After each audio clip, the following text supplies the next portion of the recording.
अस्सलाम वालेकुम, क्या हाल है आप लोगों का, कैसे हैं? बखैर, कैसे हैं आप सब लोग?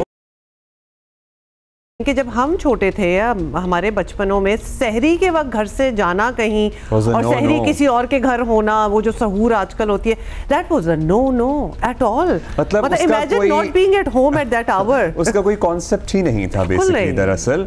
और रात गए तक चांद रात और इसके अतराफ में तो सड़कों पे रश होता था, लेकिन अदरवाइज तरावियां और उसके बाद बिल्कुल घर, मतलब उसके बाद आप वो घर ही एवरीबडी गोज, वो एक सहूर एक होती है और वो पूरा एक 4-5 घंटों का एक ओपन हाउस ही आप कह लें, लोग आते जाते हैं, खाते रहते हैं, लोगों की दावत तो होना एक तरफ, लेकिन रेस्टोरेंट्स में जो सहरी का एहतमाम है वो भी जरा रिलेटिवली न्यूअर ट्रेंड है। मतलब रेस्टोरेंट्स में सहरी, हाँ रेस्टोरेंट्स में सहरी का एहतमाम। I have actually never been to a restaurant सहरी। सहरी पे मैं गई हूँ, ऑल्दो मेरे लिए बड़ा मुश्किल है, मतलब एक आदत हो चुकी हो ना आपको तो बड़ा मुश्किल हो जाता है उसको चेंज करना। So I am still not so there are restaurants which offer सहरी buffet and then इफ्तारी buffet as well, अलग अलग से। लेकिन इस सारे में हमें ये ज़रूर मद्देनज़र रखना है कि आम आदमी के लिए हालात मुश्किल हैं। और जिस तरह पहले लोग एक दूसरे को, कितनी इफ्तार पार्टियाँ होती थीं, कितनी रोज़ा कुशाइयाँ होती थीं, कितने ख़त्मुल कुरान होते थे, काफ़ी कुछ होता था, जरा कम होता है। रोजा खुशाइयाँ तो अभी भी होती हैं ना, बच्चे जब रखते हैं तो रखते हैं, लेकिन एक पूरा भरपूर एहतमाम, आप खानदान वालों को बुला रहे हैं, एक बड़ी दावत कर रहे हैं, बहुत बड़ा it's becoming difficult for people to afford such gatherings. अच्छा, बाय द वे इफ्तार और सहरी पे मुझे बुफे जो है ये भी नहीं मुझे ईट सो लिटिल, मतलब बिल्कुल उसका वो वैल्यू फॉर मनी सही नहीं है। आपको लगता है ये इसराफ के जुमरे में आता है? बहुत अहम इशूज हैं जिस पे हमने बात करनी है। दहशतगर्दों ने कुछ अरसे से, आपको पता है, पाकिस्तान के खिलाफ बाकायदा ऐलान जंग कर रखा है। ख़ास तौर पर खैबर पख्तूनख्वा और बलूचिस्तान दहशतगर्दों के निशाने पर हैं। सानेहा जाफर एक्सप्रेस पर हमले ने पूरी कौम को हिला कर रख दिया। अमन और अमान की बिगड़ती सूरत हाल देख कर वज़ीर आज़म शहबाज शरीफ ने पार्लिमानी कमेटी बराए कौमी सलामती का इजलास आज बुलाने का फैसला किया। कल ही हमने आपको बता दिया था, जो दोपहर 12 बजे शुरू हुआ और अभी तक जारी है। So it is still ongoing, इसलिए what's going on inside actually तो हम नहीं अभी प्रेडिक्ट कर सकते, लेकिन क्या बातें होनी थी। ऑफ कोर्स वी नो कौमी असम्बली में होने वाले इन कैमरा इजलास में वज़ीर आज़म Shehbaz Sharif, army chief general Asim Munir, Bilawal Bhutto Zardari, Maulana Fazlur Rahman, चारों सूबों के गवर्नर्स और वज़राए आला समेत सियासी और अस्करी क़यादत शरीक है। एज वी स्पीक ये हो रहा है। DGMO की पार्लिमानी कमेटी को बलोचिस्तान में अस्करियत पसंद और दहशतगर्द तंजीमों की कार्रवाइयों और खैबर पख्तूनख्वा में दहशतगर्दी से मुतालिक ब्रीफिंग दी गई है। शुरका को स्क्रीन और स्लाइड्स की मदद से अहम शवाहिद के साथ दहशतगर्दी से निपटने की हिकमत अमली और इक़दामात से आगाह भी किया गया है। ये सारी चीज़ें हो रही हैं और वज़ीर आज़म शहबाज शरीफ ने शुरका से खिताब में कहा कि दहशतगर्दी मुल्क के लिए नासूर बन गई है और हमें यहाँ बैठ कर इस नासूर का देरपा और पायदार हल निकालना है। हकीकत यह है कि दहशतगर्दी, आपको पता है, हो रही है, किसी एक सूबे या सियासी जमात का नहीं है, कौमी मसला है, कौमी सलामती का मसला है। तरीन कौमी इशूज़ पर भी तहरीक इंसाफ ने इजलास में शिरकत करना गवारा नहीं किया। तहरीक इंसाफ उसी बात पर अड़ी हुई है कि बानी PTI से उनकी मुलाकात क्यों नहीं कराई गई। और ताज़ा तरीन ये है कि तहरीक इंसाफ जिनसे इत्तेहाद बनाने का इरादा रखती है, ईद के बाद तहरीक चलाने का इरादा रखती है, JUIFA के सरबरा मौलाना फजलुर रहमान, वो इस इजलास में मौजूद हैं और उन्होंने पार्लिमानी पार्टी कमेटी के इन कैमरा इजलास से खिताब भी किया है। तहरीक इंसाफ को यहाँ नात देख कर मायूसी हुई है, ये कहना है मौलाना फजलुर रहमान का। उन्होंने साथ ये भी कहा कि अगर मुझसे मशवरा करते तो मैं उनको इजलास में आने का ज़रूर कहता और उन्हें यहाँ ना देख कर मायूसी हुई है। मौलाना फजलुर रहमान, जिनसे बड़ी पुरुम्मीद है पाकिस्तान तहरीक इंसाफ इत्तेहाद करने की, उनका ये कहना है कमेटी के इन कैमरा इजलास में कि PTI यहाँ नहीं है एंड इट्स रियली डिसअपॉइंटिंग।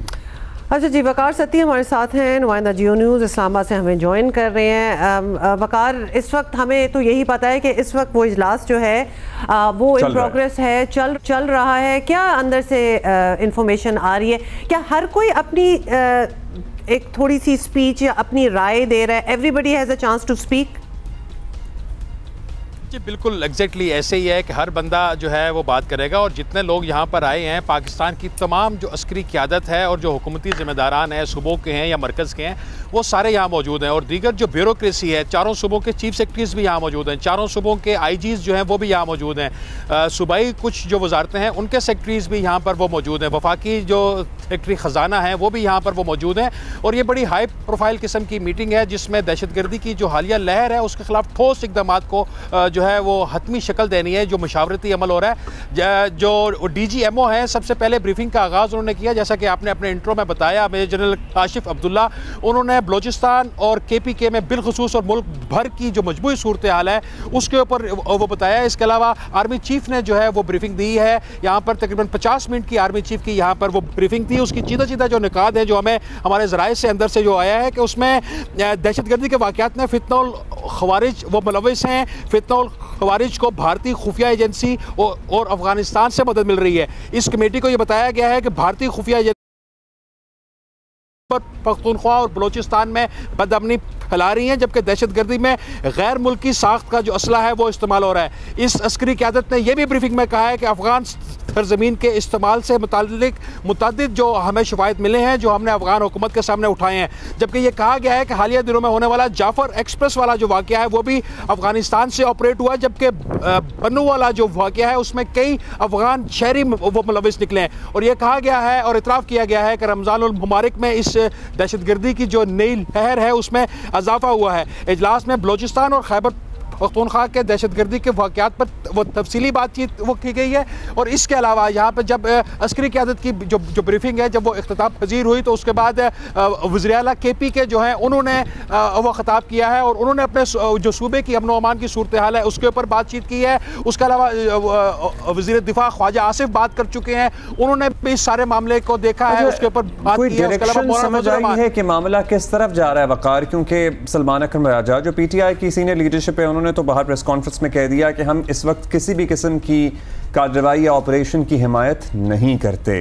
अंदर जो डिस्कशन हो रही है यहाँ पे क्या सेंस मिल रही है आपको? वज़ीर आला खैबर पख्तूनख्वा का भी क्या यही मौक़िफ़ है? ज़ाहिर है उनका सूबा मेजर स्टेक होल्डर है, वहाँ दहशतगर्दी के बहुत वाक़यात हैं। बाकी जो शुरका हैं पर्टिकुलरली मौलाना फजलुर रहमान ने क्या कहा है, उनका मतलब क्या ऑपरेशन का कोई फ़ैसला हो सकता है या उसकी बात हो रही है या मुज़ाकरात की बात हो रही है, क्या हो रहा है?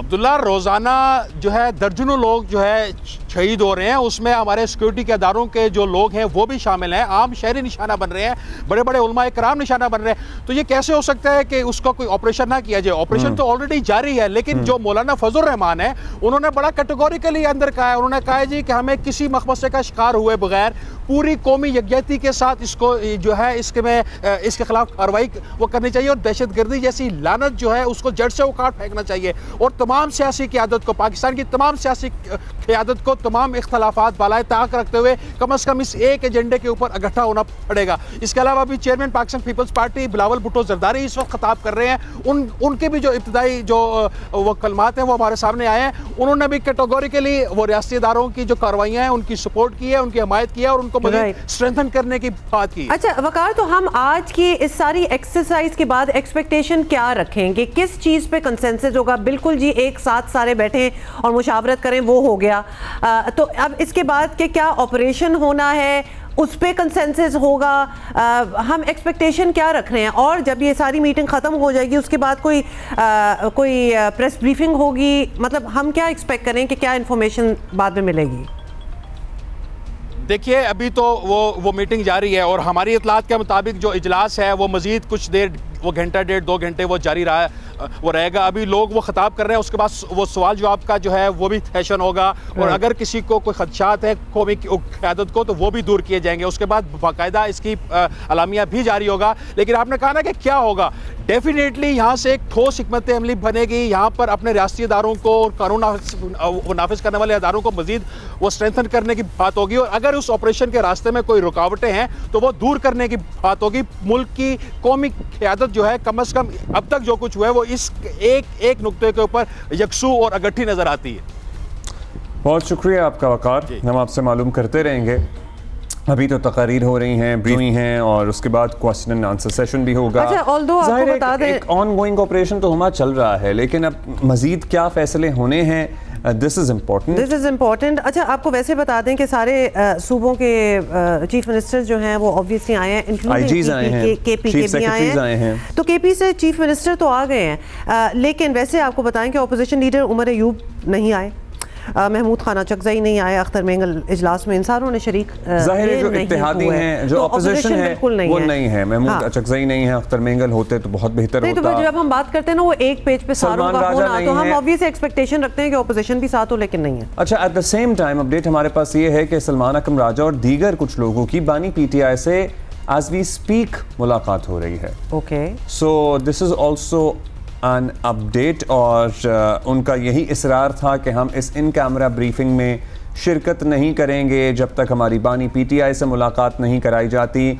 Although yesterday we told you in this very programme कि फैसला हो गया है कि इस इन कैमरा ब्रीफिंग में शिरकत की जाएगी, फिर ये लिटरली लास्ट मिनट बिल्कुल आखिरी लम्हात में फैसला तब्दील किया गया। बात भी कर रहे थे, शौकत यूसुफजई साहब हमारे साथ थे, तो फैसला तो हो गया था कि करेंगे शिरकत, लेकिन पेंडिंग एक हाँ थी, एक ओके थी फ्रॉम बानी पीटीआई, वो बीच में डाल रहे थे, तो लिहाजा वो ओके नहीं आई तो उन्होंने एक सजेशन थी, अदरवाइज ओवरऑल फैसला यही था कि इसमें शिरकत की जाएगी। बहरहाल वो नहीं आए, अभी उनकी मुलाकात चल रही है। अभी हमारे साथ हमारे स्पेशल कॉरेस्पॉन्डेंट एजाज सैयद हमारे साथ हैं और खास तौर पे ब्रीफिंग हो रही है जी। बहुत से ऑब्वियसली हमने बताया कि बहुत से लीडर्स जो हैं वो बात तो कर ही रहे हैं, अस्करी क़यादत का क्या कहना था, क्या ब्रीफिंग में उन्होंने बताया। एजाज, हमें बताइए, कुछ इंसाइट्स दें कि क्या बातचीत हो रही है अंदर और अस्करी क़यादत की तरफ से क्या इंफॉर्मेशन है। हुमा, बहुत शुक्रिया। हुमा, आपको पता है कि जिस कॉन्टेक्स्ट में, जिस माहौल में ये मीटिंग हो रही है, ये माहौल बड़ा अहम है। जो इसमें अभी तक की जो सबसे बड़ी बात ये है कि जो लीडरशिप है, मिलिट्री लीडरशिप है, उन्होंने नाम लेके कहा है कि खारजी जो पाकिस्तान में कार्रवाइयाँ कर रहे हैं उनको भारतीय खुफिया एजेंसी रॉ और अफगानिस्तान की मदद हासिल है और फंडिंग भी उन्हीं को इनकी तरफ से हासिल है। साथ ही साथ अभी ये इन कैमरा इजलास है, इस वक्त सवाल जवाब का सेशन वो जारी है। तफसील से ब्रीफिंग दी गई है।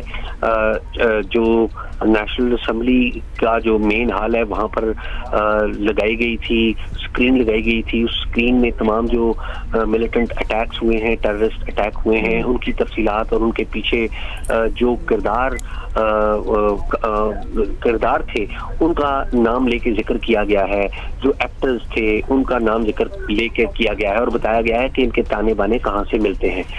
और अहम बात यह है कि नाम लेके बताया गया है, भारत का नाम लिया गया है, भारतीय खुफिया इदारे RAW का नाम लिया गया है, साथ ही साथ अफगानिस्तान का नाम भी लिया गया और कहा यह गया है कि अफगानिस्तान में सेंचुरीज हैं, इनके ठिकाने हैं इन अस्करियत पसंदों के, इन दहशतगर्दों के जो कि पाकिस्तान में कार्रवाइयाँ कर रहे हैं। जी, सेंचुरीज हैं। कुछ और इन्फॉर्मेशन है कि जब इजहार ख्याल किया जा रहा है सियासी क़यादत की तरफ से, डायरेक्शन क्या है इस सारी डिस्कशन की? हम PTI का मौक़िफ़ ये जान चुके हैं, वो कहते हैं हम इस वक्त किसी भी किस्म के किसी ऑपरेशन की हिमायत नहीं करेंगे। ऑल्दो एक ऑपरेशन तो चल ही रहा है, लेकिन अब बरमला कोई नई अनाउंसमेंट हो या नेशनल एक्शन प्लान 2 की बात की जा रही थी, उसके तहत किसी नए उन्वान से ऑपरेशन हो, PTI कह रही है हम हिमायत नहीं करेंगे। जो शुरका इजलास में मौजूद हैं वो क्या, उनकी बातों से क्या सेंस मिल रही है? एजाज, देखिए, अभी चूंकि इन कैमरा इजलास है और हमें मालूमात का इस वक्त एग्जैक्टली क्या हो रहा है हमें उस वक्त पता लगेगा जब ये इजलास खत्म हो जाएगा और हम लोगों से मिलेंगे ये। लेकिन उससे पहले जो हमारी गुफ्तगू होती रही पीपल्स पार्टी वालों से, नून लीग से, बाकी जो इत्तेहादी जमातें हैं उनसे, तो उसमें एक बात तो क्लियर है। देखिए, खैबर पख्तूनख्वा हो या बलूचिस्तान हो, इन दोनों जगहों पर ये कॉन्फ्लिक्ट जोन है पाकिस्तान के, जहाँ पर ऑपरेशन कभी भी खत्म नहीं हुआ। 11,000 इंटेलिजेंस बेस्ड और जो ऑपरेशन हैं वो किए गए हैं। ये एवरेज के एतबार से 180 IOB यानी IBO यानी कि intelligence based operation per day के एतबार से बनता है। और ये जो ऑपरेशंस हैं ये ऑन गोइंग है। अब जो अगली बात ये की गई है वो नया नेशनल एक्शन प्लान तजवीज़ देने की बात की गई है। और नए नेशनल एक्शन प्लान में जो पुराना नेशनल एक्शन प्लान था जो कि साल 2014 में 16 दिसंबर को मिलिट्री जो स्कूल था बच्चों का, आर्मी पब्लिक स्कूल, उस के बाद फॉर्मुलेट किया गया था। अब उसमें एक एडेड वैल्यू करके उसको एक नया नेशनल एक्शन प्लान 3, क्योंकि नेशनल एक्शन प्लान 2 भी आया था, उसके बाद अब अब जब ये मीटिंग खत्म होगी, इसी मीटिंग के अंदर ज़ाहिर बिलावल भुट्टो वहाँ पर मौजूद हैं, प्राइम मिनिस्टर शहबाज शरीफ ने वहाँ पर खिताब किया है और बाकी मौलाना फजलुर रहमान वहाँ पर मौजूद हैं और जो मुख्तलिफ जमातों के सरबराहान वहाँ पर मौजूद हैं, चारों वज़राए आला वहाँ पर मौजूद हैं, गवर्नर्स मौजूद हैं। तो इस मीटिंग में एक कंसेंसस तो डेवलप होगा। ज़ाहिर मिलिट्री की क़यादत जनरल आसिम मुनीर जो कि आर्मी चीफ हैं वो मौजूद हैं, DG ISI आसिम मलिक वहाँ पर मौजूद हैं, DG पर मौजूद हैं और फवाद असदुल्ला को तो पूरा बैकग्राउंड है टेररिज्म, काउंटर टेररिज्म ऑपरेशंस का। इसी तरह आर्मी भी और बाकी जो इदारे हैं वो भी जो टेररिज्म है उसको फाइट करते रहे। तो ये एक नेशनल कंसेंसस की तरफ बात होगी। ये कंसेंसस क्या निकल के आता है ये जब इजलास खत्म होगा तो फिर पता लगेगा। अच्छा एजाज, फाइनली ये भी बता दें, क्योंकि अभी हमें ये भी पता चला है ऑब्वियसली कि खासतौर पे जाफर एक्सप्रेस वाला जो केस था उसमें भी दहशतगर्द अपने हैंडलर से अफगानिस्तान में ही बात कर रहे थे। तो क्या आज की इस बैठक में कोई ये भी बात होगी कि किस तरह ये टॉपिक्स ब्रॉड स्पेक्ट्रम में लाए जाएंगे कि अफगानिस्तान हुकूमत से बात की जाए? दूसरा, एक इनखला जो अफगानिस्तान के लोगों का है पाकिस्तान से, क्या ये चीज़ें भी इन अ ब्रॉडर स्पेक्ट्रम, इन पे भी कोई डिस्कशन होगी, कोई ओपिनियंस, कोई व्यूज़ होंगे? बिल्कुल हुमा, बड़ा रेलेवेंट सवाल आपने किया। देखिए 31 मार्च को पाकिस्तान से जो अफगान महाजरीन हैं उनको निकल जाने की एक डेडलाइन दी गई है और साथ ही साथ आपको पता है कि माजी में भी पाकिस्तान की हुकूमत का, पाकिस्तान के फॉरेन ऑफिस का, पाकिस्तान की मिलिट्री का, पाकिस्तान की सिविलियन हुकूमत का एक कॉन्स्टेंट मौक़िफ़ रहा है कि अफगानिस्तान के अंदर टेररिस्ट सेंचुरीज मौजूद है। और शिफ्ट आया है, पहले हम बराह रास्त भारत का नाम लिया करते थे, अब हम जो भारत का नाम ले रहे हैं वो वाया अफगानिस्तान ले रहे हैं। यानी कि हमारा जो अफगानिस्तान है और भारत जो है उसमें जाहिर एक बड़ा चैलेंज है, लेकिन वाया अफगानिस्तान वो चैलेंज सामने आ रहा है। इस सारे मामले में एक बात जरूर हमने नोट की है कि जो अफगानिस्तान के अंदर सेंचुरीज की बात हुई थी जाफर एक्सप्रेस के मामले में, इससे पहले अफगान हुकूमत को भी कम्युनिकेट किया कि पाकिस्तान और अफगानिस्तान के दरमियान जो बॉर्डर है तुरखम वो बंद है। वहाँ पर उस बॉर्डर के बंद होने की वजह ये बताई जा रही है हुकूमत पाकिस्तान की तरफ से कि अफगानिस्तान एक ऐसे इलाके पे एक चेक पोस्ट कायम करना चाहता है जिस पे पाकिस्तान को इतराज है। पाकिस्तान ये कहता है कि वो चेक पोस्ट दुरुस्त जगह पर मौजूद नहीं है, वो शायद पाकिस्तान को इफेक्ट करती है। तो एक कांस्टेंट चीजें मौजूद हैं। अब देखना ये है कि क्या पाकिस्तान इस मीटिंग में पाकिस्तान की जो कौमी क़यादत है वो इस बात का फैसला करती है या नहीं कि हम अफगानिस्तान की हुकूमत से बातचीत करें या भारत के साथ एंगेजमेंट करें। हमारी जो कौमी क़यादत है जिसमें वफाकी क़यादत, बाकी सूबों की क़यादत और पर्टिकुलरली सूबाई क़यादत खैबर पख्तूनख्वा की, उनके व्यूज़ में भी खासा डिफरेंस है या उसमें तजाद है। मतलब कल या मुतअद्दिद दफ़ा PTI की जो भी सीनियर लीडरशिप हमारे प्रोग्राम में होते हैं वो हमारी खारजा पॉलिसी को बड़ा तनकीद का निशाना बनाते हैं। वो बरमला कहते हैं कि भाई हमारे तो वज़ीर ख़ारजा को इससे बहुत पहले पहुंच जाना चाहिए था अफ़गानिस्तान, बात होनी चाहिए, बॉर्डर बंद करके हम क्या मसला हल कर लेंगे, किस तरह से मामला सॉर्ट आउट होगा। उनका एक क्लियर स्टांस है, लेकिन एट द सेम टाइम हमारी जो अस्करी इंटेलिजेंस शेयरिंग है या राबते हैं वो तो होंगे अफ़गान हुक्काम के साथ। तो यहाँ क्या डिफरेंस ऑफ ओपिनियन हमें नज़र आ सकता है या आ रहा है? देखिए डिफरेंस ऑफ ओपिनियन तो है और जो पाकिस्तान की अपोजिशन जो बात कह रही है कि अफगानिस्तान से इंगेजमेंट कहें, फ्रैंकली स्पीकिंग उनकी बात में इतना वो गलत बात नहीं है। वो इंगेजमेंट, आप जब भी किसी मुल्क में रहते हैं तो पड़ोसियों से आपको इंगेजमेंट करनी पड़ती है। अफगानिस्तान में जब पहले अशरफ गनी की गवर्नमेंट थी तो पाकिस्तान ने तालिबान को सपोर्ट करते रहे, इस उम्मीद पे कि शायद तालिबान की जब गवर्नमेंट आएगी तो वो हमें सपोर्ट करेंगे, लेकिन ऐसा नहीं हुआ। और तालिबान तो अस्करियत पसंद है बेसिकली, ये कोई वोट की ताकत पर तो इक़्तिदार में नहीं आए।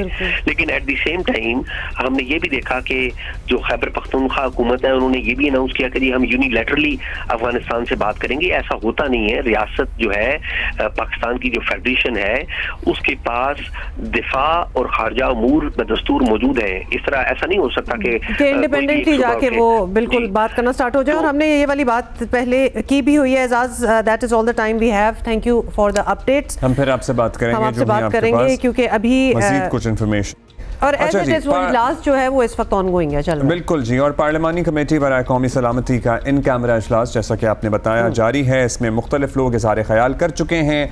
क्वेश्चन एंड आंसर सेशन इस वक्त जारी है। जैसे जैसे हमारे पास अपडेट्स हैं, बिलावल भुट्टो जरदारी ने क्या कहा है वो हम आपको बता दें। बिलावल भुट्टो जरदारी ने पार्लिमानी कमेटी के इन कैमरा इजलास से खिताब किया है।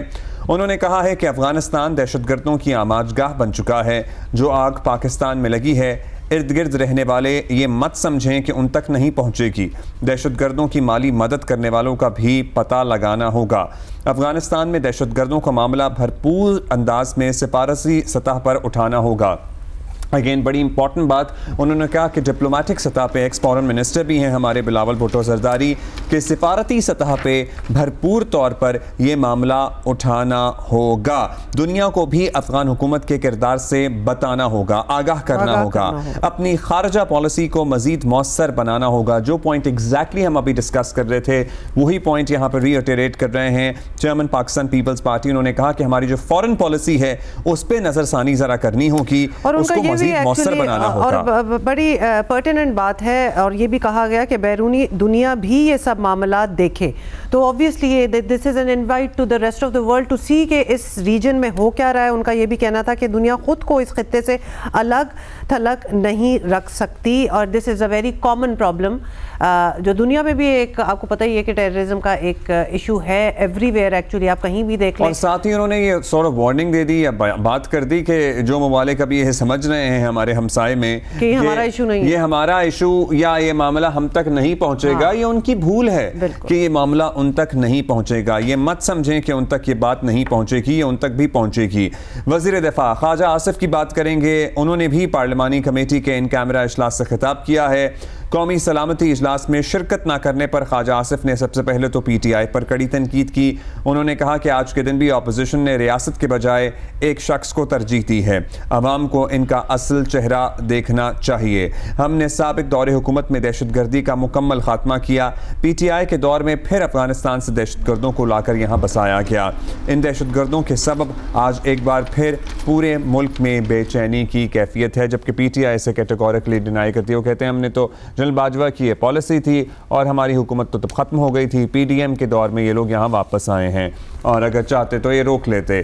सो लेट्स सी, अब PTI होती तो इन बातों का जवाब देती ना, यही तो इम्पोर्टेंट बात है। और जब भी हमारी उनकी क़यादत से बात होती है, हमारे शो पे जब होते हैं तो हमारा भी यही मुतालबा होता है कि आपकी बातें उधर होनी चाहिए, वेयर इट मैटर्स। टीवी पे सिर्फ बयानबाजी, TV is another kind of medium, तो जहां इट मैटर्स तो उधर तो जरूर होनी चाहिए, बट नहीं हुआ। PTI से इस वक्त PTI की क़यादत मिलने गई हुई है, दूसरी तरफ ये अहम मामला चल रहा है।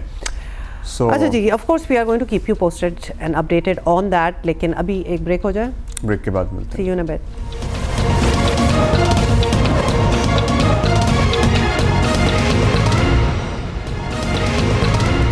अच्छा, मैच की बात हमने इसलिए करनी है क्योंकि करनी है, वरना कुछ नहीं था मैच में। तो न्यूजीलैंड ने जी पाकिस्तान को दूसरे मैच में भी शिकस्त दे दी and that is kind of about it.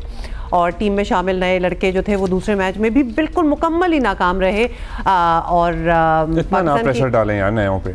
मैं यहाँ से बात कर रही हूँ and I am stating facts, there is no pressure there.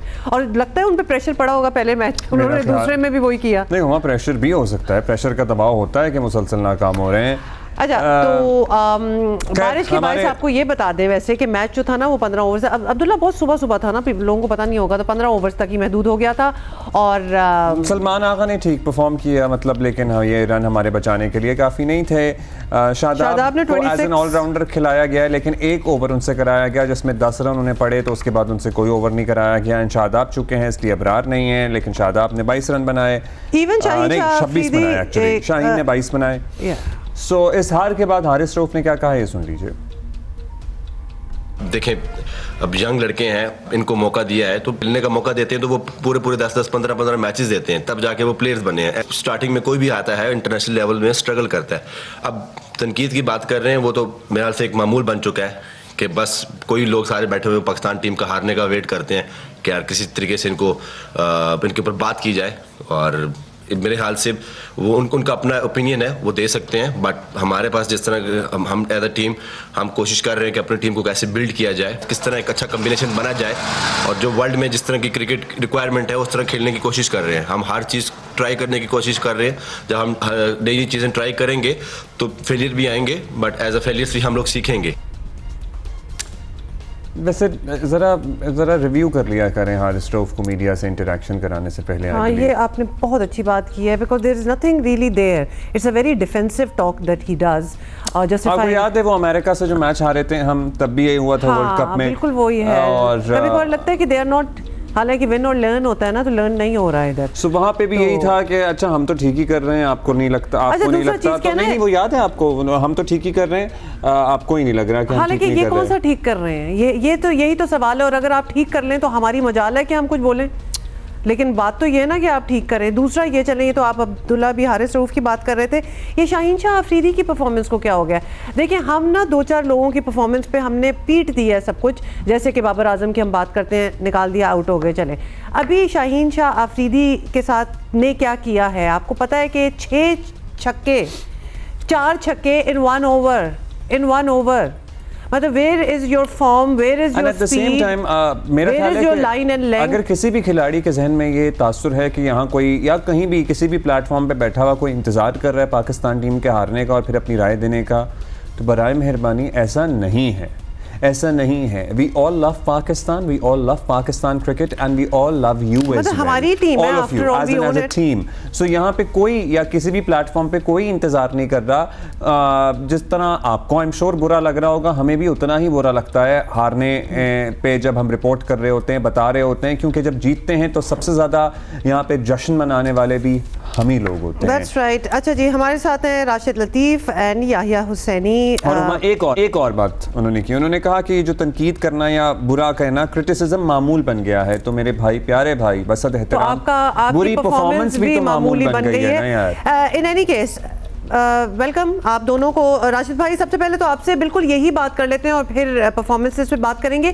Haris Rauf को क्यों आगे कर देते हैं, मतलब ये मीडिया इंटरेक्शन में हारिस रऊफ क्यों होते हैं, जबकि वो उनकी एरोगेंस और थोड़ी सी डिफेंसिव होना उनका हमेशा, पिछली बार कितनी बार हमने देखा है कि वो उनका यही स्टांस होता है। देखिए, पाकिस्तान की तारीख में बहुत कम लोग हैं जो क्रिकेटर जो कि बड़ा अच्छा मीडिया को हैंडल करते हैं, बातें करते हैं, अंडर प्रेशर जब बात आती है तो प्रेस कॉन्फ्रेंस में रिएक्ट नहीं करते, बहुत कम है। और कुछ ना कुछ आप जब प्रेस कॉन्फ्रेंस में आते ना, हेडलाइन छोड़ के जाया करें। तनकीद वाली हेडलाइन अच्छी नहीं है, उनका अपना ओपिनियन है, मैं इसके ऊपर बात नहीं करता। लेकिन 16 मैचेस पिछले खेले हम लोग, पाकिस्तान खेला है, जिसमें से 4 हम जीते हैं, एक कनाडा के खिलाफ, एक आयरलैंड के खिलाफ, एक जिम्बाब्वे के खिलाफ। तो इसमें सब में ये लोग खेले हैं, हम जीत नहीं पा रहे। और जहां तक नौजवान खिलाड़ियों की बात है, बिल्कुल मैं मानता हूँ, लेकिन साथ में भूल गए कि वो काबिल प्लेयर का बोलना भूल गए कि नौजवान तो हैं लेकिन काबिल नहीं है।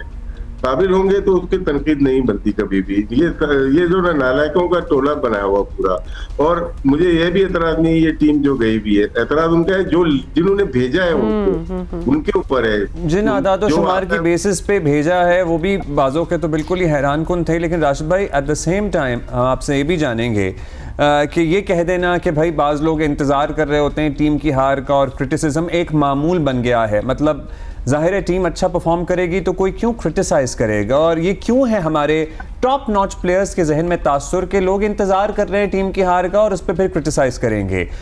All of us who are watching us, who talk about cricket, we all love cricket and we all love cricketers and obviously Pakistan. ये एक दफा जीत के दिखाएं तो फिर देखें मीडिया या आवाम हमारी कितना प्यार करती है, तो इसमें कोई दो आ रहा है ही नहीं। और ये कहना बिल्कुल गलत है कि लोग इंतजार करते हैं कि पाकिस्तान टीम आ जाए। पाकिस्तान में एक ही चीज है जो यूनाइटेड करती है, वो हमारी क्रिकेट है। और हम सब चाहते हैं, ट्रांसपेरेंसी चाहते हैं, कहीं और क्रिटिसिज्म इतना ज्यादा नहीं हो जाता। मुल्क में जो मर्जी हो जाए, चाहे वो इलेक्शन हो चाहे कुछ भी हो जाए, लोग इतना इंटरेस्ट नहीं लेते। लेकिन जब क्रिकेट की बात आती है तो कराची से पिशावर तक सब खड़े हो जाते हैं और बात करते हैं। और ये बर्दाश्त करना पड़ेगा, लोगों को बर्दाश्त करना पड़ेगा। बर्दाश्त कम है ना। I am sure Yahya has a lot to say. हाँ याया, आपसे भी सबसे पहले तो वैसे एक सवाल है जो हमने पूछना था कुछ दिनों से, आपसे अभी पूछ लेते हैं कि न्यूजीलैंड में ये समझ नहीं आई बात कि हम अपने नए नौजवान जो हैं उनको न्यूजीलैंड क्यों हम ले गए, जबकि हमारे सीनियर जो प्लेयर्स हैं वो भी स्ट्रगल करते हैं न्यूजीलैंड जाके। It's a very difficult pitch, it's a difficult pitch, तो हम अपने नए वालों को ट्राई आउट के लिए उधर ले गए। आई डोंट गेट इट कि ये किसका फैसला होगा और क्यों होगा। दूसरा याहिया ये भी बताएं, हारिस की चूंकि बात हो रही है फिर हम कंक्लूड कर देंगे, यही एग्रेशन और एरोगेंस ये अपनी गेम पे क्यों नहीं दिखाते जो कि प्रेस कॉन्फ्रेंस में बैठ के दिखा रहे होते हैं, because on the field he is a different person.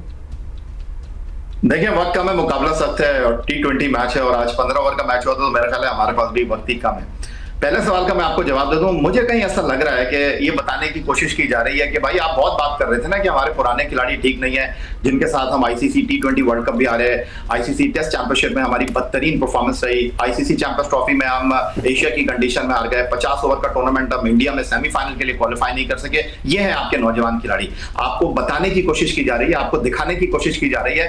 हालांकि इस टीम के साथ उस्मान मौजूद हैं जो कि ऑस्ट्रेलिया में खेले, जिम्बाब्वे में खेले, साउथ अफ्रीका में खेले, उनको आपने दूध में से मक्खी की तरह निकाल के बात किया हुआ है। 22 माह के बाद टीम में वापस आए हारिस और लग रहा है कि कोई तालमेल ही नहीं है उनका। हसन नवाज को चले मैं मान लेता हूं कि आपने उमैर बिन यूसुफ के ऊपर फौकियत दी है, लेकिन भाई कम से कम उसको बता तो दो, उसको सिखा तो दो कि यार किस तरह खेलना है, क्या करना है, थोड़ा रुककर खेलना है। अब आ जाते हैं हारिस रऊफ की तरफ। हारिस रऊफ का देखिए मसला यह है कि हारिस रऊफ के लिए किसी शायर ने खूब कहा है कि आप ही अपनी अदाओं पर जरा गौर करें, हम अगर अर्ज करेंगे तो शिकायत होगी। हारिस रऊफ साहब फरमा रहे हैं कि कल्चर बन गया पाकिस्तान में सिर्फ तनकीद करना। भाई हारिस रऊफ ही थे जब लाहौर कलंदर के लिए 2 टूर्नामेंट जीते तो लाहौर कलंदर नहीं बल्कि पूरे पाकिस्तान ने इनको प्रेस किया। हमने भी जी बिल्कुल, हम भी इधर ही बैठे हुए थे तब। सिर्फ मैं आपको 30 सेकंड चाहूंगा आपसे। हारिस रऊफ कह रहे हैं कि यहाँ पर तनकीद कल्चर बन गई है। आखिरी 10 T20 मैचों में आप 8 मैच हार गए, ICC टेस्ट चैंपियनशिप की 9 टीमों में आप 9वें नंबर पर आए, चैंपियंस ट्रॉफी आप एशिया की कंडीशन में हार गए, आखिरी 6 वनडे मैचों में आप 4 हार गए। भाई फिर तनकीद नहीं होगी तो क्या आपको फूलों के हार पहनाएंगे, क्या करेंगे फिर मुझे बताइए। एब्सोल्युटली। और फिर शिकायत वाला अंसर जो है ना वो बड़ा इंपॉर्टेंट होता है कि तनकीद होती है तो फिर शिकायत भी होती है, फिर शिकवे भी होते हैं। अब याया आपने बड़ी अच्छी ये बात की कि जब इन्होंने अच्छा परफॉर्म किया है तो हम इसी प्लेटफॉर्म पे बैठे हुए हैं, हम सारों की बातें हुई हैं और हमने किस तरह इनकी आप नहीं सिर्फ पूरा पाकिस्तान प्रेस कर रहा था। यही हारिस रऊफ थे ना, 10 आउट किए थे, ऑस्ट्रेलिया में पाकिस्तान को जिताया था, कह रहे थे क्या बॉलिंग किया है हारिस रऊफ ने। भाई जब छोटी सी चीज के ऊपर, एक जीत के ऊपर आपको आसमान पर ले जाएंगे तो फिर हार के ऊपर आपको जो है तनकीद भी बर्दाश्त करनी पड़ेगी। That's right, अच्छा राशिद भाई, हम आपके पास आएंगे या आपसे भी सिलेक्शन की बात करेंगे क्योंकि राशिद भाई को तो शदीद एतराज़ात हैं उन लोगों के ऊपर जिन्होंने टीम बनाकर भेजी है। राशिद भाई अब ऑकलैंड जाएंगे, हम क्या कोई गीदड़ सिंगी निकाल लें, क्या नया कर लें, बस यही है जो है। शादाब से आपको पता है कि ओवर 1 ही कराया गया और उसमें 10 रन खा लिए, मगर शादाब इज बैक। पूरे पाकिस्तान को मालूम है कि शादाब की परफॉर्मेंस इतनी अच्छी नहीं थी। लास्ट 14 मैचेस में से 4 में बॉलिंग नहीं की और उनके 10 मैचेस में 4 विकेट थी और 2 मैचेस में उन्होंने 4 ओवर पूरे किए थे जिसमें 50+ रन दिए थे। उनको एज ए बैट्समैन लेके गए और जब आप एज ए बैट्समैन लेके गए तो अबरार का आज प्लेइंग 11 में बनता था, क्योंकि जितना शॉर्टर गेम होगा अबरार विकेट लेने की सलाहियत रखता है पावर प्ले में। पहले मैच में हारिस रऊफ को नहीं खिलाया और मैच में इंप्रूव करते हैं, आउट करते हैं, वो रन भी कर देते हैं। 2 आपके मेन बॉलर नहीं खेले। आज अगर देखा जाए हारिस खेले तो अब्बास आफरीदी वैसे ही नहीं खेले, तो अबरार भी नहीं खेले, वीकेस्ट बॉलिंग अटैक खेल रहा था। मोहम्मद अली ने 34 रन 2 ओवर में पावर प्ले में दे दिए और 26 रन 1 ओवर में शाहीन आफरीदी ने दे दिया और 6 रन शायद दिए थे। तो हमारे पावर प्ले में 5 ओवर का पावर प्ले अगर आज था मुझे सही से यकीन नहीं है, लेकिन 5 ओवर का होगा या 4.5 या 5 ओवर 6 रन बनाए और हमने 36 रन बनाए। 30 रन का फर्क था पावर प्ले में, तो ये बहुत बड़ा फर्क है। और बॉलिंग में इनको देखना पड़ेगा कि अपने तीनों इस स्लॉट में 3 बेहतरीन बॉलर जो हैं, ये नहीं बोल रहा कि वर्ल्ड क्लास है, हारिस है, अब्बास अफरीदी है, शाहीन है और अबरार है, तो इनको तीनों अब शायद अबरार होते तो कोई विकेट भी ले जाते। मतलब अबरार होंगे तो फिर शादाब नहीं होंगे, या शादाब होंगे तो अबरार नहीं होंगे। कोई ऐसी भी साइंस है या ये दोनों भी एक वक्त में हो सकते हैं? देखिए अब्दुल्ला, चंद साल पहले की बात है कि कौमी असेंबली में, सेनेट में सवालात उठते थे, क्रिकेट बोर्ड को बुला लिया जाता था, सिलेक्शन कमेटी को बुला लिया जाता था, कप्तान को बुला लिया जाता था। मेरा ख्याल है कौमी असेंबली और सेनेट में एक बार फिर ये जो है वो रीत को बरकरार रखना चाहिए, चेयरमैन को बुलाना चाहिए, जरा सेलेक्टर्स को बुलाना चाहिए। इस मैच में ईस्ट रूडी ने मैच को टर्न किया है। 4 गेंदों पर उन्होंने न्याजी को और खुशदिल को आउट किया है। 2 ओवर में 17 रन देकर उन्होंने 2 विकेट लिए हैं। इस मैच में 3 ओवर में 18 रन देकर खुशदिल ने एक आउट किया है। तो भाई शादाब खान क्यों बॉल नहीं कर रहे थे? 2 मैचों में उन्होंने सिर्फ 3 ओवर डाले हैं। जिस तरह राशिद लतीफ साहब ने कहा कि जब उनको टीम में शामिल किया गया, उनके आप रिकॉर्ड उठाकर देख लें, वो 4 ओवर का कोटा नहीं पूरा कर रहे। तो यार ये क्या मजाक कर रहे हैं पाकिस्तान क्रिकेट के साथ? आपका एक ही स्पिनर था जिसको आज अगर मैच में होता तो शायद वो कुछ थोड़ा सा फर्क डाल लेता। अगर 15 ओवर में आप 136 डिफेंड नहीं कर सकते तो भाई अल्लाह ही हाफिज है। हारिस रऊफ इस टीम का बेस्ट बॉलर है, शाहीन आफरीदी इस टीम का बेस्ट बॉलर है, क्योंकि स्कोर इतना बुरा नहीं था कि डिफेंड ना हो सके। That's right. अच्छा जी, that's all the time we have. बहुत शुक्रिया याया एंड राशिद भाई, आप दोनों का शुक्रिया for being with us. How sad, मतलब हमारी conversations क्रिकेट के हवाले से बस अब यही रह गई। पता है, it is very heartbreaking because we have been doing this show for 9 years as well and we have seen some और हमने मतलब जब इन्होंने और पिछले 9 साल में ऑब्वियसली बहुत अच्छा इन्होंने परफॉर्म भी किया है और हमने मतलब लिटरली, चलो नॉट लिटरली लेकिन ऑलमोस्ट लुडियाँ डाली हैं, इस तरह हम सेलिब्रेट करते हैं। तो अब माइंड नहीं करना चाहिए अगर they are not performing 0 and we are pointing it out. मतलब हमारा जो गाना जियो तो ऐसे वो बजाने के लिए हम तरस गए। एग्जैक्टली। के बाद में अच्छा था।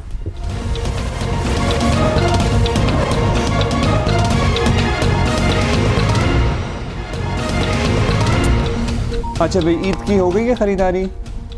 आवाज़ नहीं आ रही। हो गई है खरीदारी कोई? नहीं, मतलब कि कैसे होगी ख़रीदारी, क्योंकि हम तो इधर बैठे होते हैं आप लोगों के साथ, और वैसे ही अब वो ज़माने भी नहीं रहे कि बहुत ज़्यादा शॉपिंग वगैरह हो। लेकिन मुल्तान में हो रही है जी।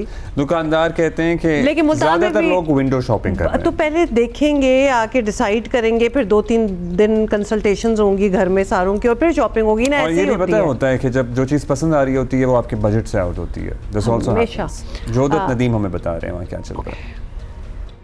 जी, मुल्तान में भी ईद के हवाले से तैयारियां जो हैं वो शुरू हो चुकी हैं। मुल्तान के मुख्तलिफ बाज़ारों में भी जो है वो ख़रीदारों का रश बढ़ता जा रहा है। मैं इस वक्त मुल्तान के गर्देजी मार्केट में मौजूद हूँ, जहाँ पे बड़ी तादाद में जो है वो ख़रीदार आए हुए हैं और यहाँ पे दुकानदारों का ये कहना है कि ज़्यादातर ख़रीदार जो है वो विंडो शॉपिंग करने के लिए आए हुए हैं और रेट्स पूछ के जो है वो चले जाते हैं। जबकि ख़रीदारों का ये कहना है कि जो इस वक्त सूरत हाल है मार्केट की, उस पर मिला जुला रुझान है। कुछ कह रहे हैं कि रेट्स अच्छे हैं, पिछले साल के बराबर हैं। कुछ कह रहे हैं कि इस साल भी जो है वो रेट्स में इजाफा देखने में आया है। जो रश ज़्यादा दिन दुकानों में देखने आ रहे हैं, जिसमें छोटी बच्चियों के जो कपड़ों के स्टॉल्स हैं, यहाँ पे फैंसी दुपट्टे बहुत ज़बरदस्त बनते हैं मुल्तान के अंदर और उस पर भी बहुत रश नज़र आ रहा है। जबकि ज्वेलरी के स्टॉल्स पे भी रश है और छोटे लड़कों के जो कपड़े हैं उसमें भी रश हमें नज़र आ रहा है। जबकि मर्द हजरात की जानिब से भी मुख्तलिफ जो सूट्स हैं वो यहाँ पर ख़रीदने में देखने में नज़र आ रहे हैं। शहरियों की जानिब से ये कहा गया है कि ईद के हवाले से जो शॉपिंग है वो फ़िलहाल अभी स्लो चल रही है। जैसे जैसे दिन जो है वो ईद के करीब आते जाएंगे उस हवाले से मज़ीद ख़रीदारी में तेज़ी आती जाएगी। जी, thank you Jordan. Nice shopping. मुझे अच्छा, लाहौर गिरदोनवा में ना अभी ज़रा मौसम उस तरह से लॉन वाला मौसम तो नहीं आया, लॉन कपड़े वाला। लेकिन बड़ा ही कशमकश में लोग होंगे कि मतलब सर्दी की हमने ईद की तैयारी करनी है या गर्मी की करनी है। गर्मी की करनी है एक्चुअली, क्योंकि आगे तो गर्मियाँ ही होनी है। आजकल बड़ा अच्छा मौसम है वैसे, बाय द वे। हाँ, ठीक ही है। सो ब्रेक लेते हैं अभी। This is going to be a headline break. वापस आ रहे हैं।